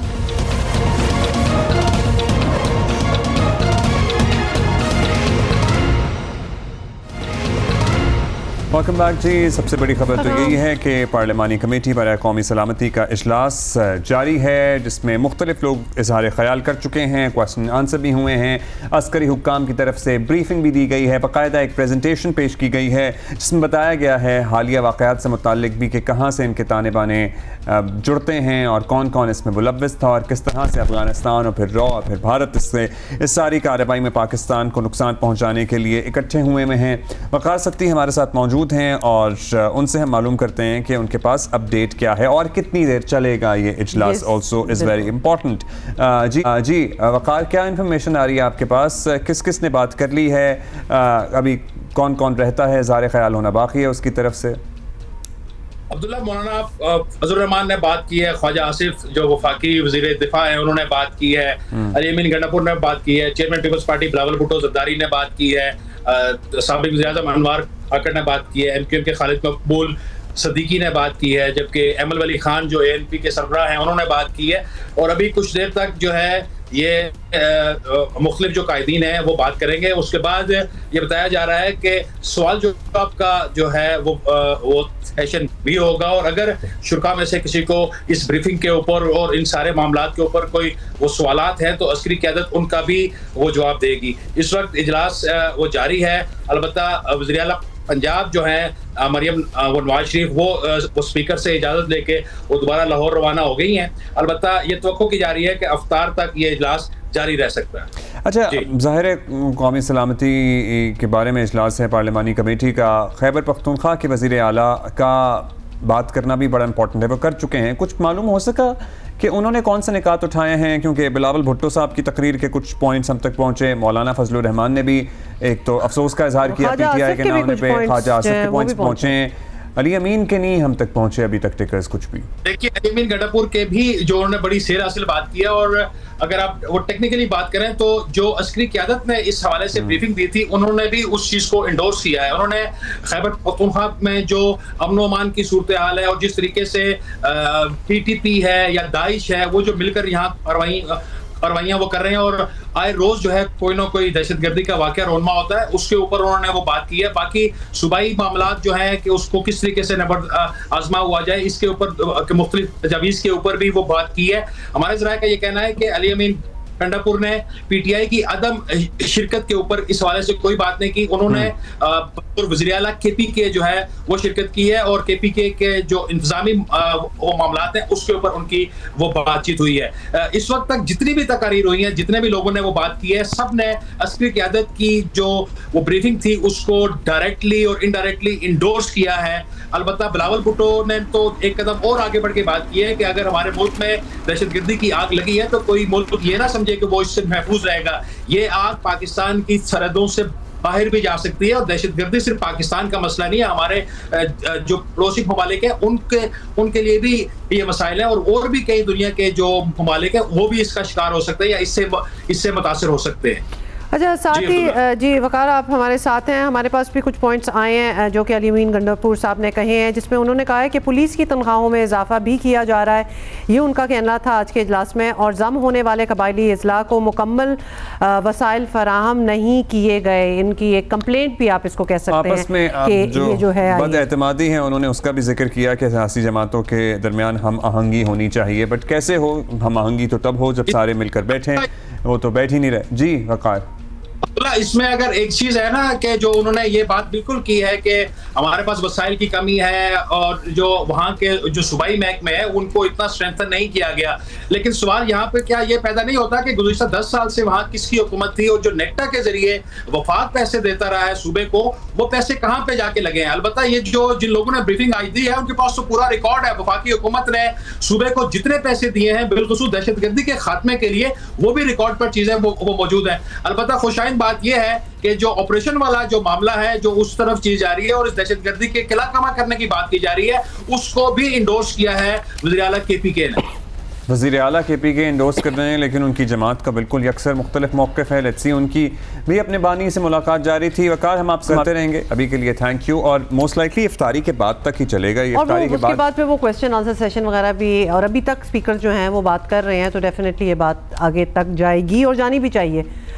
सारे बड़ी मुश्किलों से इकट्ठे होते हैं और हो ही गए हैं, तो डेफिनेटली इस पे बहुत अहम बात यह है कि बलूचिस्तान की नुमाइंदगी क्या हो रही है, कौन कौन कर रहा है, वज़ीर आला तो हैं, उनकी क्या गुफ्तगू होगी वो भी इम्पोर्टेंट होगा। दीगर जो बलूचिस्तान की लीडरशिप है उसमें से कोई है नहीं है, हमें पता अख्तर मेंगल नहीं है, महमूद अचकज़ई नहीं थे, अपोजिशन बेसिकली थी नहीं। सो या ये सूरत हाल भी इम्पॉर्टेंट है, क्योंकि जहाँ हम खैबर पख्तूनख्वा के मामलात पर बहुत तशवीश हो रही है पूरी कौम को ही कि आए रोज़ कोई दहशतगर्दी का वाक़या होता है, वहाँ बलूचिस्तान का एक बिल्कुल ही अलग मसला है। ज़ाहिर है दहशतगर्दी तो एक कॉमन चीज़ है, लेकिन उसके अवामिल यकसर मुख्तलिफ हैं दोनों सूबों और में। उसमें मैं तो कहती हूँ कि इन चीज़ के अंदर अगर बात हो ही रही है, ऑल्दो आज का परहैप्स ये टॉपिक बिल्कुल नहीं होगा, लेकिन lack of development in Balochistan is a very big issue as well. तो अच्छा जी, है पार्टी लीडरान की उनके, और उसके बाद वो क्या कह रहे हैं। हैदर शिराजी हमारे साथ हैं। हैदर, क्या डिटेल्स हैं आपके पास? मेरी बेगम मुलाकात हुई है और इस सिलसिले में इस मुलाकात में -1 का एक मौका पर भी जिक्र हुआ, जहां पर बानी पीटीआई को पार्टी के रहनुमाओं और सियासी कमेटी और कोर कमेटी के फैसलों के बारे में आगाह किया गया, जिस पर बानी पीटीआई ने तशवीश का भी इजहार किया कि एपीसी या कौमी सलामती कमेटी में ये जो जाने का ना जाने का फैसला है ये दुरुस्त था, और पार्टी के अंदर ये जो कहा जा रहा था कि हमें जाना चाहिए ये गलत था। और बानी पीटीआई ने अपोजिशन इत्तेहाद तहरीक तहफ़्फ़ुज़ आईन पाकिस्तान की क़यादत के हवाले से बताया कि उनका फैसला दुरुस्त था, और उन्होंने महमूद खान अचकज़ई और अल्लामा नासिर अब्बास के फैसले को सराहा। और सरदार अख्तर मेंगल के हवाले से उन्होंने कहा कि उनकी पार्टी के हवाले से उन पर क्रैकडाउन किया जा रहा है और हम उनके साथ हैं। और बानी पीटीआई ने अपोजिशन इत्तेहाद के फैसलों के हवाले से कहा कि मैं महमूद खान अचकज़ई की जगह होता तो ऐसे ही फैसला करता। और बानी पीटीआई ने कहा कि गैर मुंतखब नुमाइंदे और हुकूमत कैसे इतने बड़े फैसले कर सकते हैं। और इस हवाले से आज उन्होंने अपोजिशन इत्तेहाद तहरीक तहफ़्फ़ुज़ आईन पाकिस्तान की क़यादत के लिए कुछ पैगामात भी भिजवा दिए हैं। और मीडिया से गुफ्तगू करते हुए भी अलीमा खान ने कहा कि ये तहरीक तहफ़्फ़ुज़ आईन पाकिस्तान के फैसलों को इमरान खान ने सराहा भी है, और साथ ही उन्होंने कहा है कि महमूद खान अचकज़ई के फैसला दुरुस्त था। और इसके अलावा सलमान अकरम राजा ने भी मीडिया से गुफ्तगू करते हुए कुछ इसी तरह की बात की है। और बैरिस्टर गोहर ने ये ऑन रिकॉर्ड मीडिया से बात करते हुए कहा कि इमरान खान ने कहा कि सियासी कमेटी का जो फैसला था रात गए वो दुरुस्त था, और मेरा भी यही मौक़िफ़ होता अगर मैं रहा होता। इब्तदाई तौर पर जो फैसला हुआ था कि इस इजलास में शिरकत करनी है वो गलत था, और बाद में जो फैसला तब्दील हुआ उसकी तायीद की गई है बानी पीटीआई की तरफ से, ऐसा ही है? जी बिल्कुल, बानी पीटीआई ने आज उस फैसले की तायीद की है कि जो रात के वक्त महमूद खान अचकज़ई, अल्लामा नासिर अब्बास और सरदार अख्तर मेंगल समेत अपोजिशन इत्तेहाद ने किया था, जिसकी तौसीक बाद में सियासी कमेटी ने की, और सियासी कमेटी ने बाद में ये फैसला किया कि वो इस कौमी सलामती इजलास में नहीं जाएंगे। तो अब बानी पीटीआई ने अपोजिशन इत्तेहाद के फैसलों को उनकी प्रेस कॉन्फ्रेंस पर उनको सराहा है, जबकि साथ ही सियासी कमेटी के फैसलों पर भी उन्होंने कहा कि ये एक अच्छा और बेहतर फैसला किया है। ये कैसे मुमकिन है कि मेरे पार्टी रहनुमा मेरी मुशावरत के बगैर ही इस किसी भी एपीसी या कौमी सलामती कमेटी इजलास में चले जाएं। जी ठीक है जी। सो अब आगे अगर कोई इजलास का कोई अगला सेशन होता है, बस यही बात हुई है कि हाँ आप नहीं गए, आपने अच्छा किया, या कोई सजेशन भी है? नहीं, एक सेकंड हैदर, आज जो वो हमेशा ही मिलने के लिए कह रहे होते हैं कि जी हमें मिलने नहीं दिया जा रहा, फाइनली आज मुलाकात हो ही गई, तो बात बस इतनी ही रह गई, मतलब हाँ जी आपका फैसला ठीक है नहीं जाना। देखिए, ये वकला और बहनों की मुलाकात हुई है, सियासी क़यादत की अब भी मुलाकात नहीं हुई। सलमान अकरम राजा, इसके अलावा ज़हीर अब्बास, न्याजुल्लाह न्याजी और ये अली जफर उनके वकील भी हैं, और ये वकला की आज दिन था, और इनके अलावा उनके फैमिली मेंबर्स का दिन था। वकला और फैमिली मेंबर्स को मुलाकातों का मौका मिलता है, लेकिन सियासी क़यादत को मुलाकातों का मौका नहीं मिलता। उस पर उन्होंने आज तशवीश का इजहार किया है और कहा है कि सियासी क़यादत को उनसे मिलने का मौका फराहम किया जाए। और उन्होंने इसके अलावा भी अपनी वकला की टीम को तब्दील किया है और न्याजुल्लाह न्याजी को कहा है कि वो तर्जमान होंगे। और इसके अलावा उन्होंने एक और कहा है कि कोई भी तमाम दरख्वास्तों को यकजा किया जाए, और कोई भी वकील बगैर मुशावरत से ना ही मुझसे मिलने आएगा और ना ही पार्टी के वकला के दरमियान जो मुशावरती टीम है उनके मुशावरत के बगैर कोई दरख्वास्त जमा करवाएगा। सो उन्होंने तौसीक कर दी है कि नहीं गए, मतलब बेसिकली चेयरमैन हो गए या सेक्रेटरी जनरल हो गए, वकील ही हैं उनके, तो कंफ्यूजन हो जाती है। अच्छा जी, अभी आगे बढ़ेंगे। बलूचिस्तान हुकूमत ने लेवीज पोस्ट में बड़े पैमाने पर इस्लाहात का फैसला किया है। चलिए, फैसला हुआ है। अब लेवीज में अलग से इंसदाद दहशतगर्दी विंग कायम किया जाएगा। सूबाई हुकूमत ने फैसला दहशतगर्दी की बढ़ती कार्रवाइयों पर काबू पाने के लिए किया है। बलूचिस्तान में 90% इलाकों में सिक्योरिटी लेवीज़ के ज़िम्मे हैं, लेकिन लेवीज़ फोर्स पर तनकीद की जाती है कि वो रवायती फोर्सेस की तरह ना तो तरबियत याफ्ता हैं, ना उनके पास जदीद असला है, दीगर आलात हैं, ना ही लेवीज़ पर खर्च होने वाले फ़ंड्स का तरीक़ाकार भी वफाक के इस पर भी तहफ़्फ़ुज़ात हैं। बलूचिस्तान अच्छा जी, बलूचिस्तान हुकूमत का मौक़िफ़ है कि लेवीज़ का इंसदाद दहशतगर्दी विंग सिक्योरिटी फोर्सेस और दीगर एजेंसीज़ के साथ ताउन को बेहतर बनाएगा। और तासुर ये है कि बलूचिस्तान हुकूमत ने इतना बड़ा फ़ैसला करते हुए वफाकी हुकूमत की राय नहीं ली, क्योंकि माजी में लेवीज़ की परफॉर्मेंस को देख कर इसे ख़त्म करने की बातें भी होती रही हैं। और बज़ाहिर देर से ही सही, लेकिन एक अच्छा फ़ैसला है कि एटलीस्ट शायद रिन साहब हमारे साथ मौजूद हैं, तर्जुमान है हुकूमत बलूचिस्तान के। रिन साहब, बलूचिस्तान में जो लेवीज़ फोर्स है, ज़ाहिर है इनकी इस्तिदाद पर, कैपेसिटी पर बहुत सवालात शुरू से उठते रहे हैं। क्या तब्दीलियाँ की जा रही हैं अभी? देखिए, इस वक्त जो सूरत हाल है बलूचिस्तान में अमन अमान की, एक लॉन्ग एक जिसे कहते हैं ओल्डेस्ट सी डिबेट रही है कि बलूचिस्तान में दो तरह के पुलिसिंग के सिस्टम्स हैं। एक पुलिस है जो कि 18% एरिया पर कंट्रोल रखती है, उसके अलावा लेवीज एक जिसे कहते हैं माजी में सदियों पहले बनाई गई एक ट्राइबल फोर्स हुआ करती थी, उसे बनाया गया। और हमेशा बलूचिस्तान में जब भी लॉ एंड ऑर्डर को मेंटेन करने की बात होती है तो दो तरह के निज़ाम के साथ इसको जो है ना चलाना बड़ा डिस्टर्बिंग होता है। और एक इस सारे सिस्टम को जब हम बात करते हैं बलूचिस्तान में गवर्नेंस की बेहतरी के लिए कि बलूचिस्तान में डेवलपमेंट पैराडाइम को ठीक करना है, बलूचिस्तान में गवर्नेंस को ठीक करना है, तो उसके लिए सबसे पहला जो सब्जेक्ट है वो लॉ एंड ऑर्डर का है। और ये बड़ा डिफिकल्ट हो जाता है कि एक ही डिस्ट्रिक्ट में एक तरफ सीनियर सुपरिटेंडेंट ऑफ पुलिस या एसपी पुलिस हो और दूसरी तरफ डिप्टी कमिश्नर के मातहत लेवीज हो, तो उसमें जो है डिस्टर्बेंस रहती है। तो इसके लिए लाजमी सी बात है, मुस्तकबिल को सामने रखते हुए बड़े फैसले जब आपने लेने होते हैं तो एक कमांड में जब अगर कोई भी लॉ एंड ऑर्डर फोर्स मौजूद होगी तो उस डिस्ट्रिक्ट की एडमिनिस्ट्रेशन को मेंटेन करना आसान होगा। इसीलिए ये फैसला किया गया है कि नेवीज और पुलिस जो है उसे फ्यूचर में एक इकट्ठी कमांड में लाने की कोशिश की जाए ताकि लॉ एंड ऑर्डर का जो सिचुएशन है उसे मेंटेन किया जाए। शायद साहब, लेवीज एहलकारों का अपना एक मौक़िफ़ ये रहा है कि उनकी तनख्वाहें बहुत कम हैं, सहूलियात उनको बिल्कुल नहीं मिलती, तो क्या इस पर भी काम करेंगे, इस पर भी बात होगी?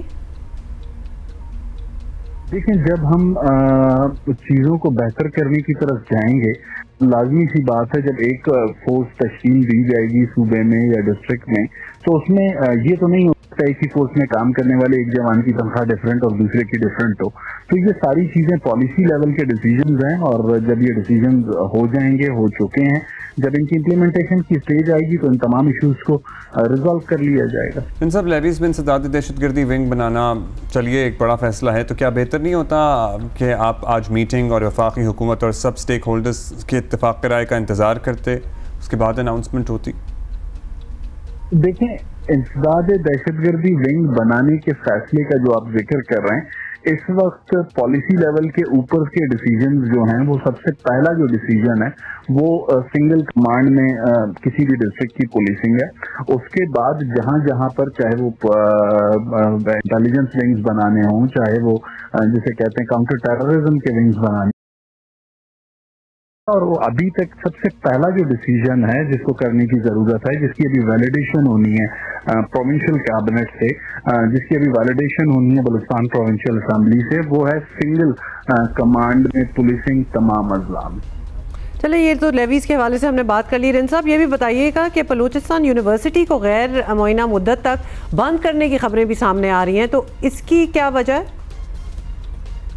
देखिए, बलूचिस्तान यूनिवर्सिटी एक वाइस चांसलर के मातहत काम करती है और अगर उन्होंने किसी चीज़ से ज़रूरत समझी है कि उसे कुछ अरसे के लिए बंद करना है तो उसके लिए उन्होंने ये डिसीजन लिया है। मजीद इसकी जो फर्दर डिटेल्स हैं, व्हाट आर द रीजंस, अब चूंकि अभी कुछ देर कबल ये फैसला हुआ है इसको बंद करने का, वो वाइस चांसलर से रजिस्ट्रार यूनिवर्सिटी से मजीद तफसील लेके मैं आपको आगाह कर सकता हूँ। चलिए, we'll try to find out that. There are few speculations. बहुत शुक्रिया शाहिद साहब, तर्जुमान हुकूमत बलोचिस्तान।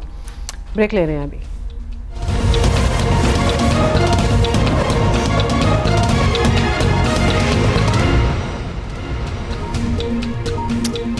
Welcome back. अच्छा जी, पाकिस्तान में आपको पता है कि हर खेल की तरह बास्केटबॉल में भी अब ख़वातीन काफ़ी दिलचस्पी लेती नज़र आ रही हैं। अब ख़वातीन कितनी दिलचस्पी ले रही हैं, लेकिन एक तो हैं जिनके बारे में हम जानते हैं। और एक वीडियो जी वायरल हुई हुई आजकल, जिसमें एक मकामी टूर्नामेंट में मर्दों की टीम में एक लड़की को खेलते देखा जा सकता है। एक ही लड़की है और क्या जबरदस्त खेलती हैं भाई वो, जबरदस्त। और कराची की आयशा इजलाल हैं और एक सिंगर भी हैं ये। बास्केटबॉल प्लेयर भी हैं, एक सिंगर भी हैं, ऐसा लगता है हर मैदान में आगे हैं। तो इनसे हमारा मुलाकात करना और आपसे मुलाकात कराना बड़ा ज़रूरी है। आयशा, कैसी हैं आप? हेलो, वालेकुम सलाम, आई एम गुड। आप कैसे हैं सब? बिल्कुल ठीक ठाक। वेलकम टू जियो पाकिस्तान। सबसे पहले तो अपना इंटरेस्ट इन बास्केटबॉल बता दें, और ये जो वीडियो वायरल हुई है, ये क्या मैच है? And why are you the only female in it? Okay, so I started playing around 10 years ago. So it's been like a passion of mine growing up. उसके अलावा this tournament is from League of Basketball. It's this organization that started in Karachi to promote basketball for males and females. अब ये जो tournament है, ये है Ramzan basketball league, जहाँ पे हम लोग ड्राफ्ट करते हैं टीम्स और फिर we just play for fun, right? It's a very exciting tournament, and I'm the only girl playing in this men's league. Because I've been a part of this community for a very very long time, and मेरी सबसे बहुत दोस्ती है, तो सबने बोला तुम भी खेल लो। तो कितने अकोमोडेटिंग हैं ये लड़के कि आपको एक लड़की को टैलेंट सुप्रीम है, इसलिए है। आपका टैलेंट भी होगा ऑब्वियसली, एवं ही तो नहीं आने देंगे वो, इसलिए भी आपने अपनी जगह यहाँ खुद बनाई है। ये स्पेस तो क्लेम करनी पड़ती तो, है। अच्छा, अब ये बड़ा इंटरेस्टिंग है लीग ऑफ बास्केटबॉल। ये आप मतलब आप कह रही हैं ड्राफ्ट करते हैं और टीमें बन जाती हैं, तो अब तक बहुत सी टीम्स बन चुकी हैं। लोगों का क्या काफ़ी इंटरेस्ट भी है यंगस्टर्स का इसमें? We have built a community, like a very well-rounded community over the last 2 to 3 years, and I play for Omega. That's my team. अब जो draft system होता है कि people can apply to play in the league, and then there's like captains, and then वो pick करते हैं आपको एक-एक करके। So, आप इस पूल ऑफ टैलेंट में, ये जो प्लेयर्स का पूल है, इसमें आप अकेली लड़की हैं? ये भी मुझे देख के या सुन के जरा अफसोस हो रहा है कि अपनी कोई फ्रेंड्स वगैरह मतलब nobody else plays basketball। लड़कियों का बास्केटबॉल सीन तो we assume कि बेहतर है, इतना बुरा नहीं है। It's gotten much better. हमारी एक लीग है separate for females. सही। Like we have women league of basketball, वो होएगा अभी जुलाई में। तो उसमें it's gonna be all females. So उसमें ज़्यादातर लड़कियां उसी में होती हैं, लेकिन जी। So आप यहाँ पे अकेली ही हैं इस लीग में? जी, मैं एक्चुअली इनके साथ पिकअप भी खेलती हूँ, तो मेरी सबसे बातचीत बहुत है, रेगुलर दोस्ती भी है। चलें, यहाँ हमने एटलीस्ट, क्योंकि ऑब्वियसली बड़े सवाल थे और ख़ासतौर पे जब आप वायरल हुई हैं तो ये भी था कि मतलब इन सारे लड़कों की टीम में एक ही लड़की क्यों है। तो हमने बता दिया बड़ी कॉम्पिटेंट हैं, जानती भी हैं उन लड़कों को, तो लिहाजा she is a part of that team. अब आयशा जल्दी से ये भी बता दें, बिकॉज हम बहुत से स्पोर्ट्स में चाहते हैं कि लड़कियाँ आएँ, हम बहुत से स्पोर्ट्स की बात करते हैं, एक वाहिद लड़की भी किसी स्पोर्ट में होना पाकिस्तान में तो हम हाईलाइट करते हैं ताकि और भी अट्रैक्ट हो। So you have been playing basketball in school, मतलब आपका एक्सपोजर और आपका इंटरेस्ट कहाँ से शुरू हुआ? मैं पहले फुटबॉल खेलती थी when I was younger, and मुझे बहुत चोटें लगती थी, तो मेरी अम्मी ने बोला बेटा बस बहुत हो गया, no more football, you are starting basketball, right? And she basically forced me into basketball, and then school time में I just started to grow this love for the sport, and I just kept playing, and now I've been playing for like 11 years. मतलब ये अच्छा, जब आप इस team में होती हैं, and you know you ज़ाहिर है rest are all boys and you are the only female, क्या होता है, मतलब आपके टीममेट्स हैं, they are also used to it now, आपकी क्या कारकर्दगी होती है? और कोई आपको इस तरह तो ट्रीट नहीं करता कि लड़की है जाने दो या समथिंग, या फिर they take you as an equal? So मैंने पहले भी RBIs खेले और मुझे कभी मौका नहीं मिला था खेलने का, because you know I'm a girl and it's difficult to compete with boys, which is very true. However,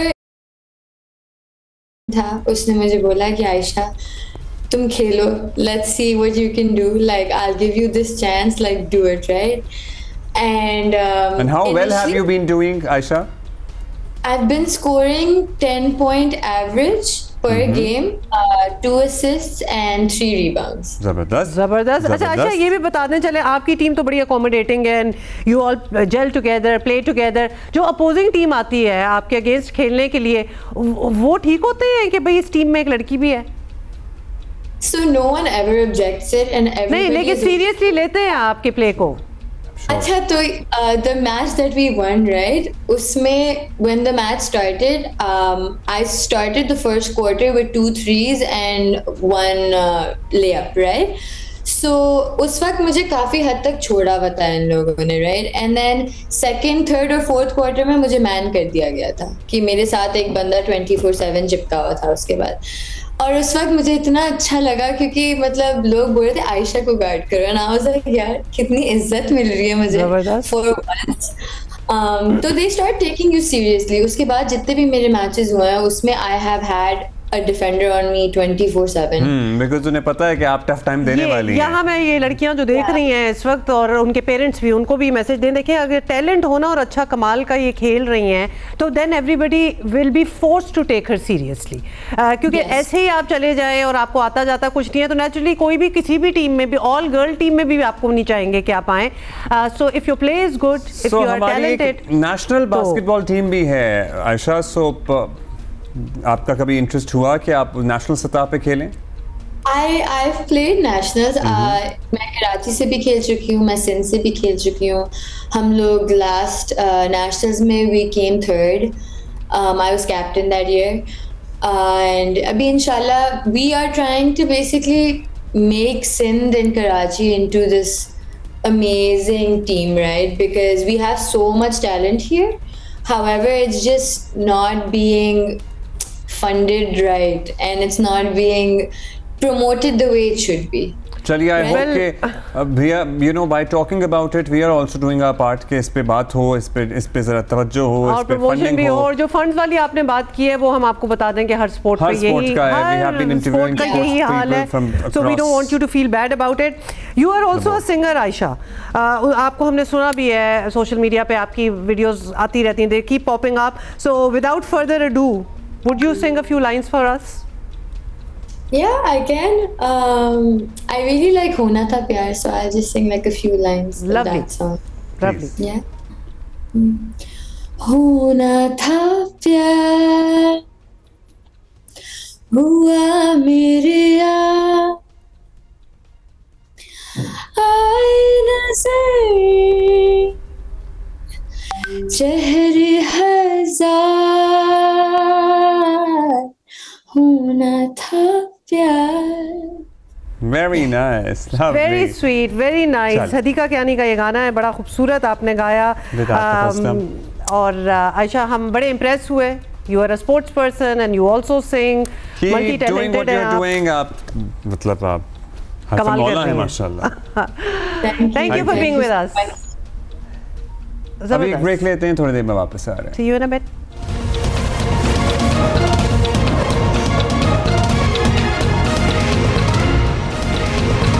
महकमात जी, बड़ी खबर ये है कि एलामिया जारी हो गया है। स्पीकर की सरबराही में जो हो रहा था कौमी सलामती की पार्लिमानी कमेटी का इजलास अब ख़त्म हो गया है। कौमी सलामती की पार्लिमानी कमेटी के इजलास का एलामिया भी जारी हो गया है। शदीद अल्फाज में मजम्मत की गई है जो हालिया दहशतगर्दी के पैदर पे वाक़यात हुए हैं। वक़ार सत्ती हमारे साथ मौजूद हैं। वक़ार, बताइएगा और क्या कुछ कहा गया है इस एलामिया में? अब्दुल्ला, 3 बड़े फैसले हुए हैं। कौमी, सियासी और अस्करी क़यादत का दहशतगर्दों और खवारिज के साथ आईनी हाथों से निपटने का फैसला हुआ है, जबकि इस बड़े इजलास में कौमी सियासी और अस्करी क़यादत ने दहशतगर्दी के खात्मे के लिए हर ऑप्शन इस्तेमाल करने का फैसला किया है, जबकि कौमी सियासी और अस्करी क़यादत ने दहशतगर्दी के मुकम्मल खात्मे के लिए तमाम वसाइल बरूए कार लाने का फैसला किया है। जो ये अलामिया जारी हुआ है उसमें यह कहा गया है कि इस कमेटी ने प्रोपेगेंडा फैलाने, बेबुनियाद बयानियां करने और आवाम को गुमराह करने की कोशिशों की मजम्मत करते हुए सोशल मीडिया पर दहशतगर्दी के बयानिए को फरोग देने वालों के खिलाफ सख्त कार्रवाई करने की सिफारिश वो की है। अलामिया में कहा गया है कि पाकिस्तानी अदारों को कानून नाफिज करने और कौमी सलामती के मामलों में मुकम्मल आजादी होनी चाहिए। कमेटी ने इस बात पर जोर दिया है कि दहशतगर्दी के खात्मे के लिए तमाम जरूरी इकदाम वो किए जाएंगे। कानून नाफिज करने वाले अदारों की कारकर्दगी को मजीद बेहतर कराने के लिए तमाम वसाइल फराहम किए जाएंगे। अलामिया के मुताबिक कमेटी ने आदा किया है कि दहशतगर्दी के खिलाफ जंग में किसी भी अदारे, फर्द या गिरोह को कमजोरी नहीं दिखानी चाहिए, बल्कि एक के तहत कौमी सलामती को यकीनी वो बनाना चाहिए। इस अलामिया में यह कहा गया है कि कौमी असम्बली के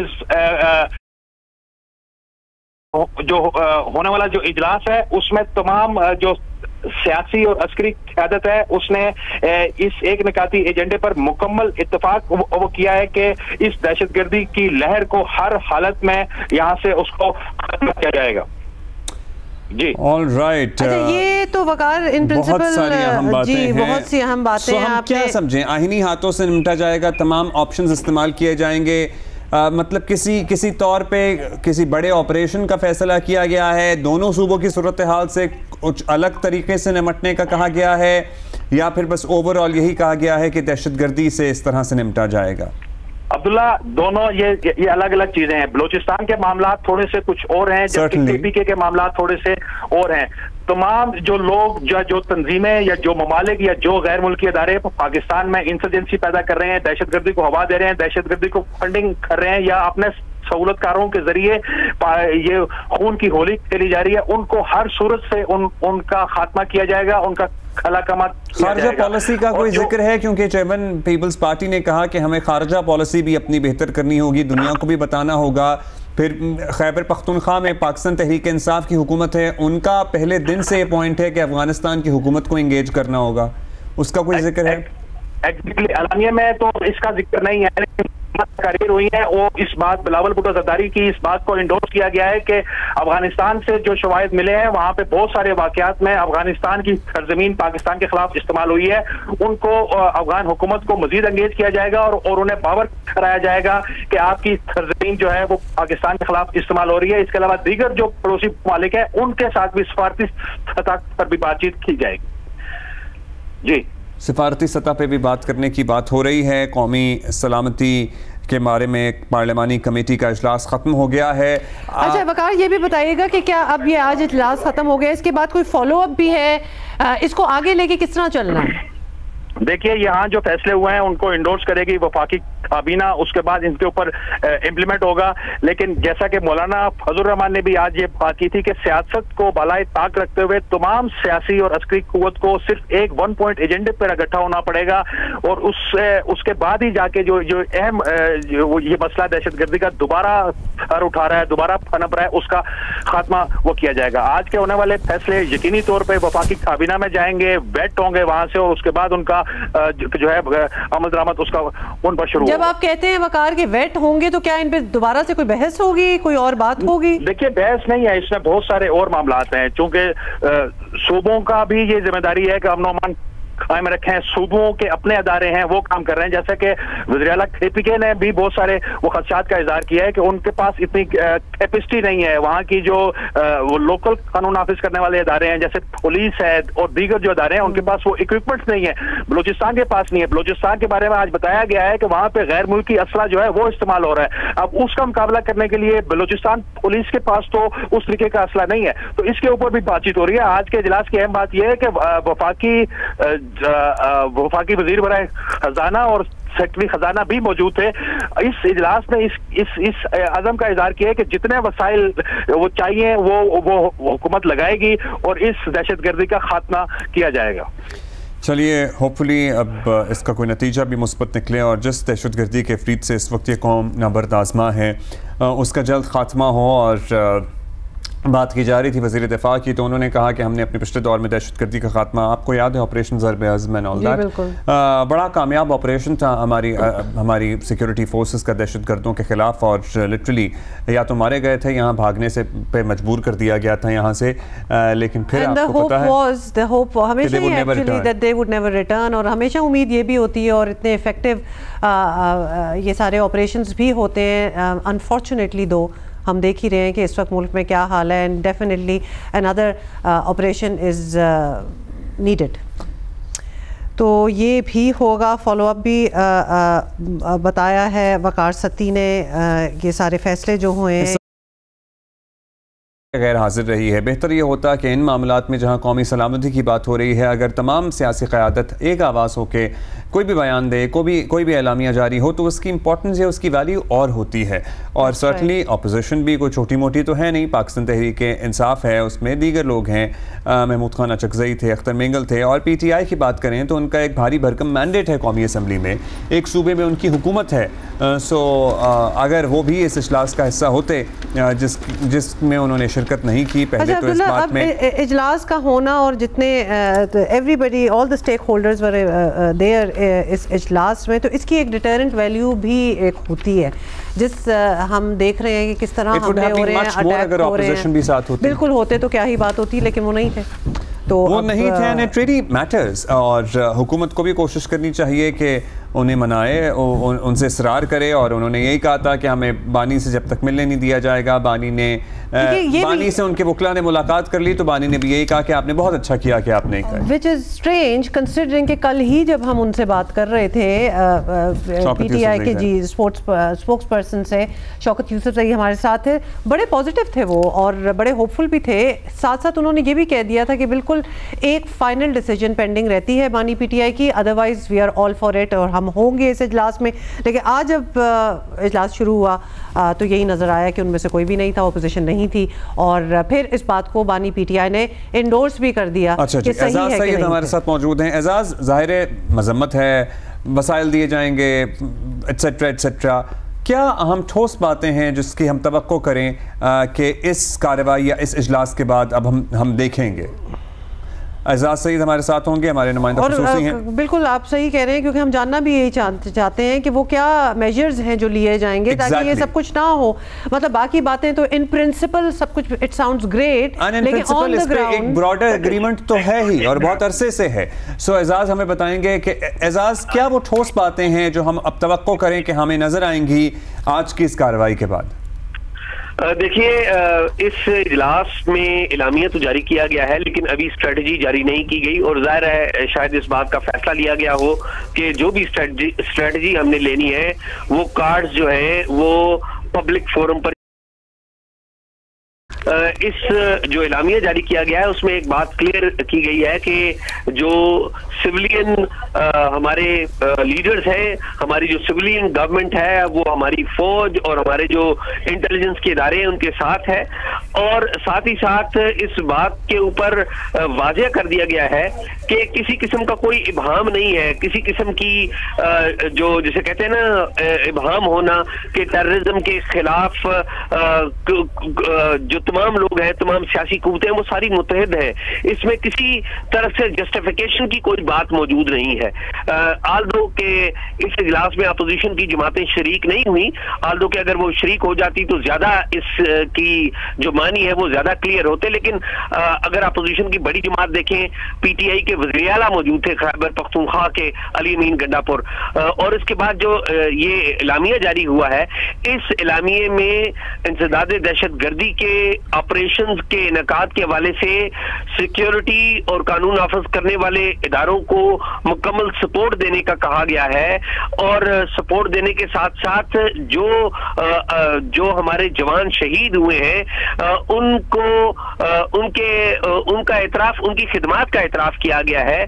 साथ ही साथ जो इलामिया है उसमें एक बात बड़ी अहम है कि इस जो कमेटी है, कौमी सलामती कमेटी, इसने कहा है कि दहशतगर्द दहशतगर्दों के नेटवर्क्स को खत्म करने के लिए, लॉजिस्टिक, स्पोर्ट्स और इंसदादे दहशतगर्दी और जराइम के जोड़ को खत्म करने के लिए नेशनल एक्शन प्लान, इस पर अमल दरामद किया जाएगा। इस पर अमल दरामद ये, और याद रखें कि नेशनल एक्शन प्लान के जो 20 निकात थे जो कि साल 2014 में आर्मी पब्लिक स्कूल के वाक़े के बाद सामने आए थे, इनिशियली 20 आए थे, बाद में नेशनल एक्शन प्लान 2 आया जिसमें रिड्यूस करके 14 निकात तक वो आ गए थे। अब तोजा इसमें ये दी जा रही है कि जो पहले से नेशनल एक्शन प्लान तश्कील दिया गया था उसके ऊपर भरपूर तरीके से अमल दरामद किया जाएगा। और आपको याद हो माजी में एपेक्स कमेटियां बनाई गई थी जो नेशनल एक्शन प्लान पर अमल दरामद पर गौर करती थी। तो यही की जा रही है कि अब नेशनल एक्शन प्लान के ऊपर अमल दरामद किया जाएगा और इस हवाले से जो वफाकी हुकूमत है दीगर इदारों के साथ मिलकर भरपूर अमल दरामद करेगी चीजों। ठीक है, ये जारी हुआ है, अभी स्ट्रैटेजी जाहिर हो सकता है जानकर ये फैसला किया हो कि पब्लिक ना की जाए, बट यही तय हुआ है कि आईनी हाथों से निपटा जाएगा and no compromise on anything at all. अभी हम आपसे इजाजत लेंगे, we are gonna see you tomorrow इंशाल्लाह।